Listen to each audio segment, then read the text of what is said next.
Good morning, Facebook, YouTube, Twitter, and Google+. This is Rich again, back for your first video blog of the day for Sunday, August 14th, 2016, around 6:27 in the morning in Billerica, Massachusetts. Going to be another hot one today, about 95, 96, 97.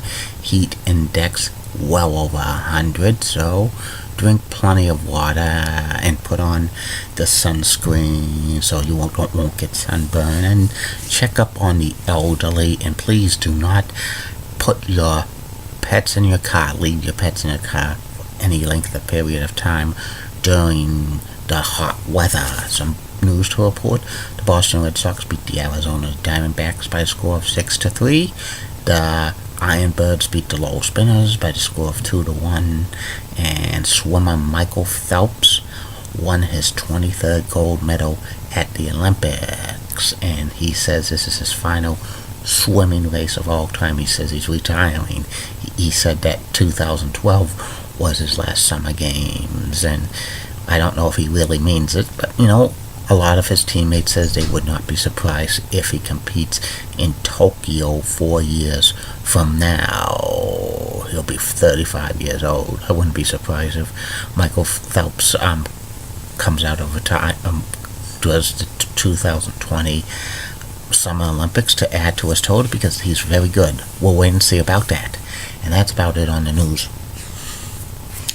My first video blog subject of the day is the top 100 greatest Major League Baseball pitchers of all time. Continuation.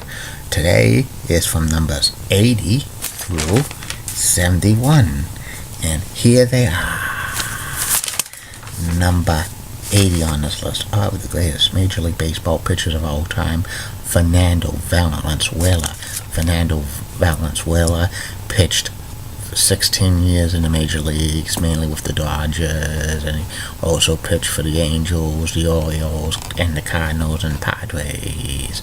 Fernando Mania was sweeping the nation in 1981 when he won the Cy Young Award and Rookie of the Year. He was one time a 20-game winner, a great strikeout pitcher, and he was headed for a Hall of Fame career until inconsistency derailed it. But in 1981 he was such a dominant pitcher for the Dodgers. Number 79 on this list of the greatest Major League Baseball pitchers of all time: Tim Wakefield, knuckleball pitcher who pitched his majority of his career for the Boston Red Sox. He won exactly 200 games. He was a durable starter. He sometimes came out of the bullpen, but if he was a starter all the time for the Boston Red Sox, he'd probably be closer to maybe 250, 300 wins and be a serious candidate for the Hall of Fame. Number 78 on this list of the greatest Major League Baseball pitchers of all time: CC Sabathia, who's pitched for the Indians, the Brewers, and the Yankees. He has over 200 wins, made a few All-Star teams, awesome strikeout pitcher. He's headed for possibly a Hall of Fame career. Number 77 on this list of the greatest Major League Baseball pitchers of all time: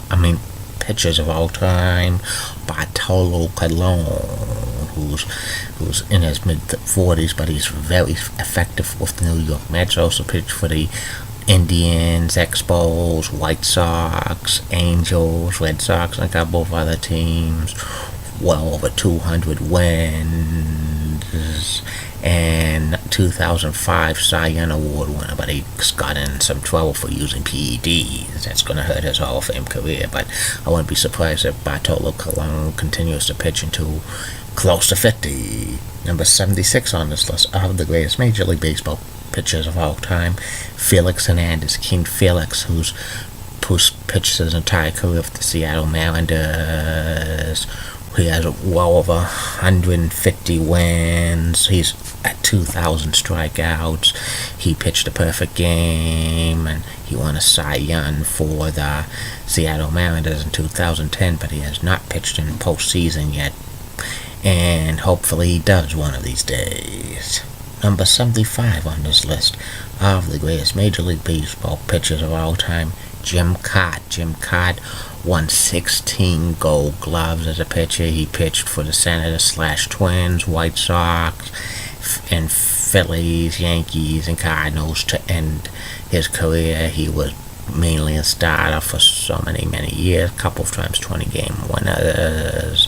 Towards the end of his career, he was moved to a lone reliever, which probably hurt his chances for 300 wins and a spot in the Baseball Hall of Fame. Number 74 on this list of the greatest Major League Baseball pitchers of all time, Dave Stewart. Dave Stewart, 4-time 20-game winner for the Oakland A's, back to back 1987 through 1990. He was one of the best starters in the American League during that time period. 1993 ALCS MVP with the Blue Jays. He's now general manager of the Diamondbacks. Number 73 on this list of the greatest Major League Baseball pitchers of all time, Jesse Haynes. Jesse Haynes pitched in the 1900s and 1910s, well over 200 wins with the Reds and the Cardinals, a Baseball Hall of Famer. Number 72 on this list of the greatest Major League Baseball pitchers of all time, Billy Wagner, who's a closer for so many teams, mainly with the Astros. He had over 400 career saves, and he was a great strikeout pitcher for a closer, and he had well over 1,000 strikeouts, which is pretty amazing for a closer. And number 71 on this list, to end it right now, then is Randy Myers. Randy Myers pitched for many teams.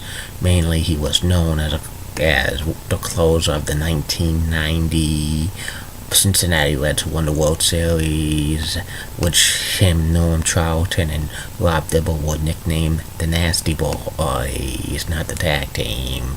The Nasty Boys, Knops and Sachs, who were WWE and WCW World Tag Team Champions. You're going to Nastyville, and that's one trip you never come back from. And I'll be back with the second and final video blog of the day, which will be about ESPN's First Take co-host, Max Kellerman. Like I always say, keep calm, everybody. I'm a Julie Button guy. Julie Button is the news anchor of the 4 p.m. and 5 p.m. and 7 p.m. news on News 6 WKMG, Orlando, Florida. And Julie's the best, and she's got nice legs. Molly Roseblood of WCCO rocks. She's also got nice legs as well. Elizabeth Hart's so stunning. She's the best. Amy Sweezy is awesome Amy. Linda Church of WPIX Channel 11 is such a cool gun. She's got the best legs of any lady in New York City. And Barbara Gibbs of ABC 11 has a sweet southern accent, and she's also got nice legs as well. And in the words of Dr. Tashaki, former principal of BMHS, this action will not be tolerated. Bye now.